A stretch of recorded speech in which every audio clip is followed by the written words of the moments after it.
अस्सलाम वालेकुम वरहमतुल्लाहि वबरकातुह। कैसे हैं आप लोग?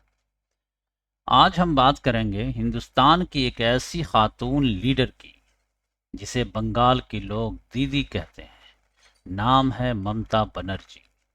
एक आम घर की लड़की, सादा लिबास, चप्पल, सफ़ेद साड़ी, तेज लहजा, सड़कों की सियासत, भूख हड़ताल, लाठीचार्ज, पार्लियामेंट, रेलवे वजारत, फिर बंगाल की पहली खातून चीफ मिनिस्टर और आखिरकार वो लीडर जिसने 34 साल लेफ्ट हुकूमत को ख़त्म करके बंगाल की सियासत बदल दी।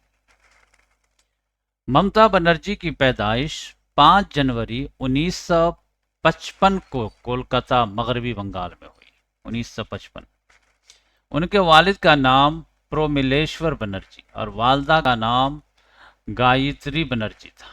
उनकी तालीम कलकत्ता यूनिवर्सिटी से हुई और उनके पास एमए, बीएड, एलएलबी जैसी डिग्रियां हैं। सरकारी सीएम प्रोफाइल में उनका पेशा full time political activist and social worker बताया गया है। ममता बनर्जी की कहानी किसी बड़ी सियासी फैमिली से शुरू नहीं होती। वो बंगाल के लोकल लोअर मिडिल क्लास माहौल से उठी। वालिद का साया बचपन ही में कमज़ोर पड़ गया। घर में माली आसानी नहीं थी, लेकिन सियासत में आने का जज्बा बहुत तेज था। यही वजह है कि वो स्टूडेंट लाइफ से ही कांग्रेस की सियासत में दाखिल हो गई। तृणमूल कांग्रेस की अपनी बायोग्राफी के मुताबिक वो जोगमाया देवी कॉलेज के ज़माने में वेस्ट बंगाल छात्र परिषद से जुड़ी, फिर यूथ कांग्रेस और वोमेन विंग में काम किया। अब ज़रा बंगाल का पस मंज़र समझिए। मगरबी बंगाल की राजधानी कोलकाता है। ये वही बंगाल है जहाँ कभी आज़ादी की तहरीक, कल्चर, अदब, मजदूर सियासत और कम्युनिस्ट तहरीक बहुत मजबूत थी। 1977 से 2011 तक यहाँ लेफ्ट फ्रंट यानी कम्युनिस्ट पार्टियों की हुकूमत रही। मतलब 34 साल तक एक ही सियासी धारा बंगाल पर छाया रहा। इसी माहौल में ममता बनर्जी एक एंटी लेफ्ट आवाज बनकर उभरी। 1984 में ममता बनर्जी पहली बार लोकसभा पहुंची। ये बहुत बड़ी बात थी क्योंकि उन्होंने उस वक्त के मशहूर कम्युनिस्ट लीडर सोमनाथ चटर्जी को जादवपुर सीट से शिकस्त दी। बाद में वो कई बार रुकन पार्लियामेंट बनी। तृणमूल कांग्रेस की बायोग्राफी के मुताबिक वो 1991, 1996, 1998, 1999, 2004 और 2009 में साउथ कोलकाता से दोबारा मुंतखब हुई। लेकिन कांग्रेस में रहते हुए ममता को लगता था कि बंगाल में कांग्रेस लेफ्ट के खिलाफ पूरी ताकत से नहीं लड़ रही है। यहां से उनके अंदर एक नई सियासी सोच पैदा हुई। दिल्ली की सियासत अपनी जगह, मगर बंगाल की जमीन पर अपनी अलग लड़ाई चाहिए। इसी सोच से 1 जनवरी 1998 को उन्होंने ऑल इंडिया तृणमूल कांग्रेस बनाई। तृणमूल का मतलब है ग्रास रूट यानी जमीन से जुड़ी हुई सियासत। पार्टी का नारा बना माँ माटी मांच यानी माँ मिट्टी इंसान। अब असल टर्निंग पॉइंट आता है, संगूर और नंदीग्राम। बंगाल की लेफ्ट हुकूमत इंडस्ट्री लाने के लिए जमीन हासिल कर रही थी। Tata nano car plant Sangrur में लगना था। हुकूमत उसे डेवलपमेंट कह रही थी, लेकिन ममता बनर्जी उसे किसानों की जमीन का मसला बनाकर सड़क पर उतर आई। संगूर तनाजा में ममता की तहरीक इतनी मजबूत हुई कि टाटा मोटर ने अपना बोरिया बिजनेस समेट करके प्लांट गुजरात मुंतकिल कर दिया। ब्रिटानिका भी इसे ममता बनर्जी की सियासी वापसी का बड़ा सबब बताया है।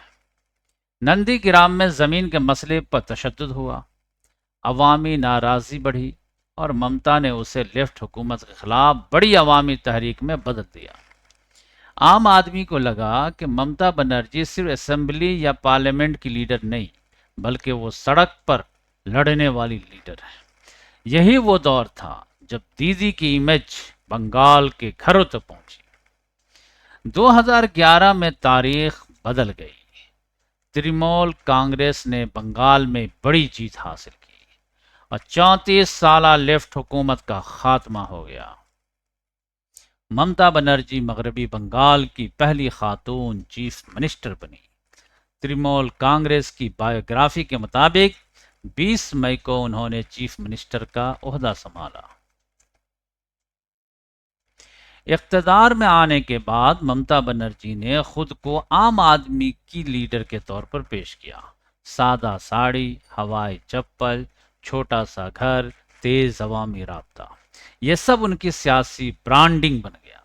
उनकी हुकूमत ने कई वेलफेयर स्कीमें चलाई, जैसे कन्याश्री, सबोज साथी, लक्ष्मी भंडार, सेहत साथी वगैरह। इन स्कीमों का मकसद औरतों, लड़कियों, गरीब खानदानों और देही वोटरों तक पहुंचना था। लेकिन हर लीडर की तरह ममता बनर्जी के दौर पर तनकीद भी बहुत हुई।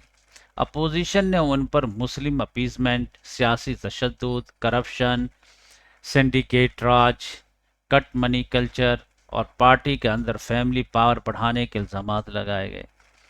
ब्रिटानिका के मुताबिक ममता हुकूमत पर शारदा स्कैम जैसे स्कैंडल्स और 2024 के एक संगीन केस को लेकर भी तनकीद हुई। 2024 के लोकसभा इलेक्शन में ममता बनर्जी की तृणमूल कांग्रेस ने बंगाल में अपनी सियासी ताकत दिखाई, लेकिन बीजेपी भी बंगाल में एक मजबूत अपोजिशन बन चुकी थी। बीजेपी ने बंगाल में हिंदू वोट, बंगला शनाख्त, बंगाली शनाख्त, बांग्लादेशी दरअंदाजी, करप्शन, लैंड ऑर्डर का बड़ा इशू बनाया। राइटर्स के मुताबिक बीजेपी ने 2026 के इलेक्शन में भी बंगाल में गैर कानूनी इमिग्रेशन और मईशत को बड़ा मौजू बनाया। अब आज तक का अपडेट समझिए। इलेक्शन कमीशन ऑफ इंडिया के मई 2026 के नताइज के मुताबिक मगरबी बंगाल में 293 सीटों के नताइज सामने आए, जिनमें बीजेपी ने 260 सीटें और ऑल इंडिया तृणमूल कांग्रेस ने 80 सीटें जीती। ये ममता बनर्जी के लिए बहुत बड़ा सियासी झटका था, क्योंकि 2011 से बंगाल में तृणमूल कांग्रेस का इख्तियार चल रहा था। राइटर ने ये भी 4 मई 2026 को रिपोर्ट किया कि बीजेपी मगरबी बंगाल में बड़ी जीत की तरफ जा रही है, एक ऐसा सूबा जहां बीजेपी पहले कभी हुकूमत में नहीं रही थी। इसी रिपोर्ट के मुताबिक ममता बनर्जी 2011 से इख्तियार में थी और उनकी पार्टी अपोजिशन इत्तेहाद इंडिया ब्लॉक का अहम सतून थी।